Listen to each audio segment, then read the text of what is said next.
Assalamualaikum warahmatullahi wabarakatuh. Selamat siang, salam sejahtera bagi kita semua. Semoga saudara semua dalam keadaan sehat walafiat di tengah pandemi virus corona. Ingat, kuliah dari rumah saja ya. Baiklah saudara, untuk kesempatan kali ini saya akan menyampaikan materi Pancasila sebagai sistem etika. Apa saja Pancasila sebagai sistem etika itu?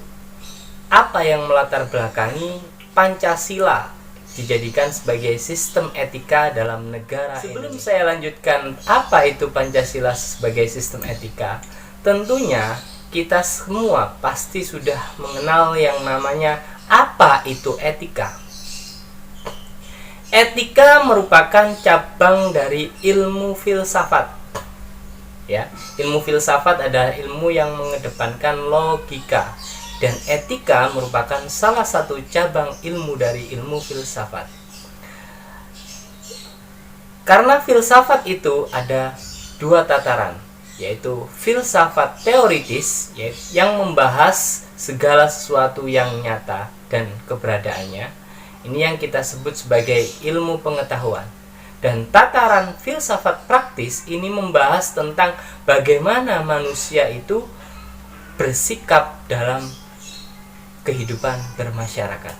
Ini yang kita sebut sebagai etika.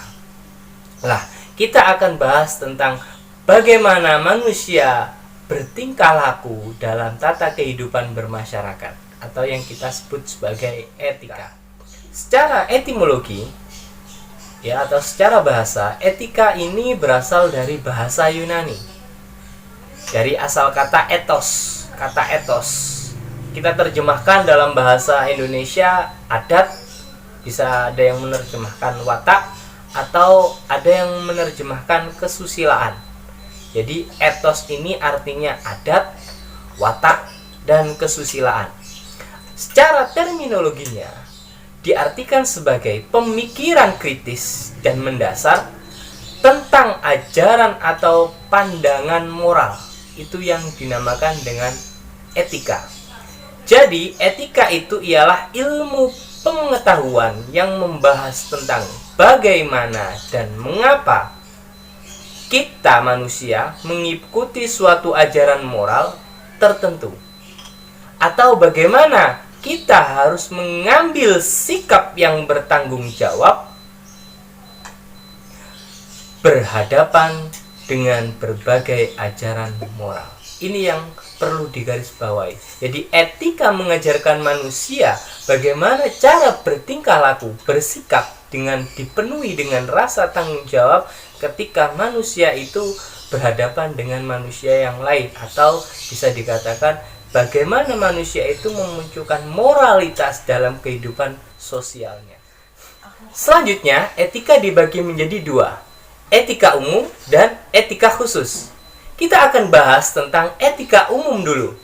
Apa itu etika umum? Etika umum ialah prinsip-prinsip yang berlaku bagi setiap tindakan manusia. Jadi etika umum ini adalah prinsip di mana manusia itu bertingkah laku dengan manusia yang lain. Bagaimana kita harus menempatkan diri sebagai manusia kala kita bertemu atau berhadapan, bersosialisasi dengan manusia yang lain. Ingat, di dalam etika ada rasa tanggung jawab. Sedangkan etika khususnya ialah dibagi menjadi dua, etika individu dan etika sosial. Apa itu etika khusus? Prinsip-prinsip yang berhubungan dengan berbagai aspek kehidupan manusia. Dibagi menjadi dua, diingat-ingat lagi. Ada etika individual dan etika sosial. Apa itu etika individual? Etika individual ialah kewajiban manusia terhadap dirinya sendiri. Di dalam diri manusia itu terdapat suatu kewajiban. Ingat, badan kita, jiwa kita, raga kita itu mempunyai hak dari kita. Apa saja itu? Di antaranya hak-hak. Kita memperlakukan badan kita dengan rasa tanggung jawab supaya dia juga memberikan dampak pada kita sebagai makhluk hidup dengan rasa yang bagus. Contohnya, tubuh kita mempunyai hak dari kita. Kita beri istirahat apabila sudah terasa lelah. Kita beri makan, kita memerlukan makan apabila kita sudah terasa lapar. Kita perlu minum apabila kita sudah terasa haus. Dan itu merupakan hak-hak dari tubuh kita yang ingin didapatkan dari kita. Begitu juga, ilmu pengetahuan itu merupakan hak rohania. Agama adalah hak rohania bagi tubuh kita. Bagaimana ceritanya nanti ketika manusia tidak mendapatkan sebuah ilmu pengetahuan? Saudara pasti tahu yang namanya Tarsan. Tarsan adalah seorang manusia, fisiknya manusia, namun kelakuannya, tingkah lakunya, etikanya tidak mencerminkan manusia. Itu artinya Tarsan tidak memenuhi kewajiban terhadap dirinya sendiri, kewajiban individual sendiri. Di antaranya ialah memenuhi kewajiban rohania, ilmu pengetahuan, dan agama. Itu contoh-contoh bagaimana manusia itu mempunyai hak dan kewajiban terhadap dirinya sendiri, atau mempunyai etika terhadap dirinya sendiri. Manusia akan merasa malu apabila berhadapan dengan manusia yang lain dalam kelompok sosial, apabila dia tidak mandi, tidak memakai pakaian yang bersih, yang bagus, yang layak. Oleh karena itu, di dalam tubuh kita juga perlu yang namanya menjaga kebersihan dengan cara mandi, memakai pakaian yang bagus, yang baik, yang sopan. Itu cara kita menjaga etika individual atau etika pada diri kita sendiri. Yang kedua, etika khusus. Yang kedua ialah etika sosial.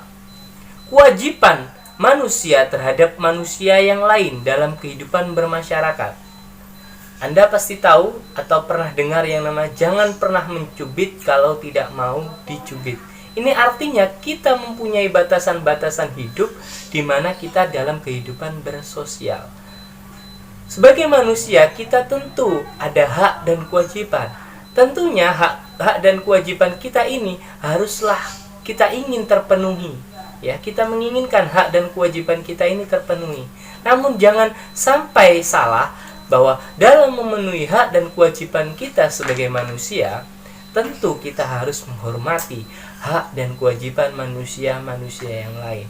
Dalam konteks kehidupan sosial bernegara, itu dilandasi oleh ideologi, dan Pancasila menjadi ideologi bangsa Indonesia ini sudah tepat dalam mengatur tata kehidupan kita sebagai masyarakat berbangsa bernegara Indonesia. Karena di dalam 5 Pancasila, sila-silanya telah memuat ajaran-ajaran moralitas. Menurut Suseno 1988, etika merupakan suatu pemikiran kritis dan mendasar tentang ajaran-ajaran dan pandangan-pandangan moral. Hal itu berhubungan dengan berbagai aspek kehidupan manusia. Dalam konteks keindonesiaan, etika bisa dilihat dari perspektif budaya dan kebiasaan yang berlaku secara turun-temurun sebagai warisan budaya atau tradisi leluhur bangsa. Tentunya, hal-hal yang terkait dengan perspektif kebiasaan, adat, dan budaya menjadikan etika dalam konteks keindonesiaan tidaklah sama persis antara daerah yang satu dengan daerah yang lain. Dalam keberagaman dan pluralisme bangsa Indonesia, maka tidak sepatutnya etika menjadi alat pemaksa dan satu-satunya instrumen untuk menentukan baik dan buruknya perilaku masyarakat. Karena masih banyak perangkat sosial lainnya yang juga menjadi bagian penting dalam menentukan baik buruknya perilaku masyarakat. Hanya saja ketika ada individu yang melanggar etika yang sudah menjadi tradisi moral masyarakat, tentunya akan mendapatkan sanksi sosial dan sanksi moral. Bentuk sanksi mulai dari peringatan, teguran, digunjing, diperolok, diasingkan dari komunitas sosial, dan diusir. Dengan demikian, etika memberi manusia orientasi bagaimana menjalani hidupnya melalui rangkaian tindakan sehari-hari.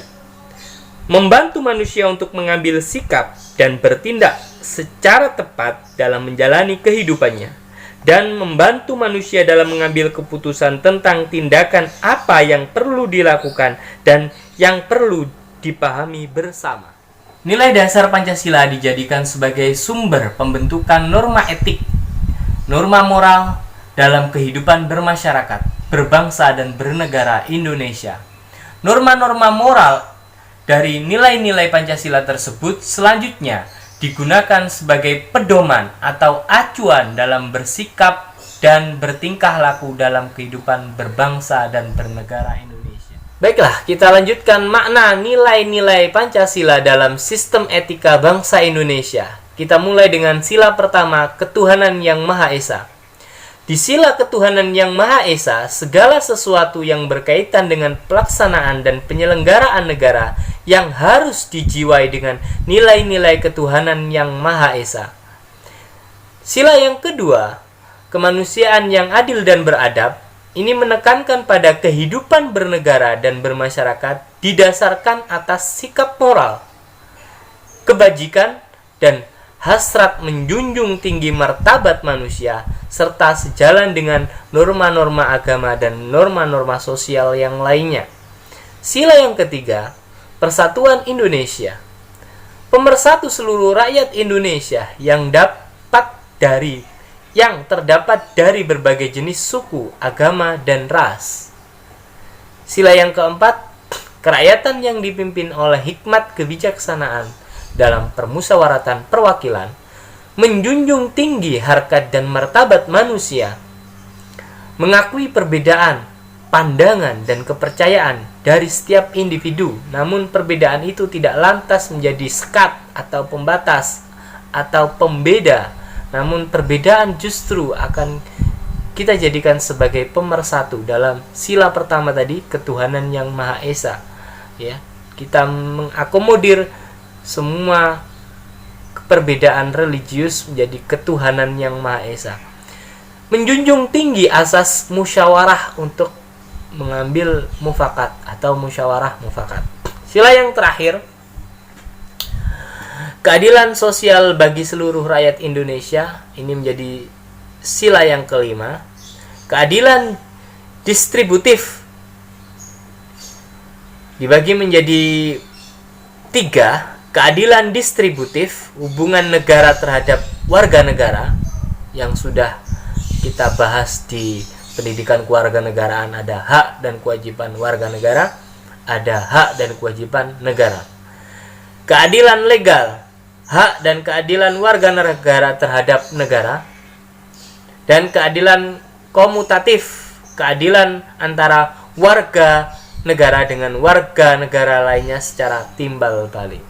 Demikianlah saudara, arti penting nilai Pancasila sebagai sistem etika bangsa Indonesia. Tentunya materi ini saya pikir belum terlalu banyak, oleh karena itu saya sarankan saudara untuk menambah materi Pancasila sebagai sistem etika di buku-buku referensi yang sudah saya sarankan, atau artikel atau jurnal yang relevan yang bisa kita jadikan sebagai sumber belajar. Di antara bukunya ada ini, pokok-pokok materi pendidikan Pancasila, reaktualisasi ya Pancasila, pendidikan Pancasila ini, kemudian pendidikan Pancasila juga ya, karangan Pak Munir dan kawan-kawan, atau buku-buku yang lainnya saudara bisa pelajari. Bukunya Profesor Dr. Muhammad Kailan ya, Profesor Kailan juga saudara bisa baca untuk menambah referensi. Kalau ada pertanyaan silakan ditulis di kolom komentar, nanti akan kita diskusikan bersama-sama. Teman-teman yang lain apabila sudah mendapatkan jawaban silakan dikomentari pertanyaan teman-temannya. Semoga Anda dalam keadaan sehat, semoga keadaan ini segera membaik sehingga kita bisa bertatap muka di kelas secara langsung. Saya akhiri, wassalamualaikum warahmatullahi wabarakatuh.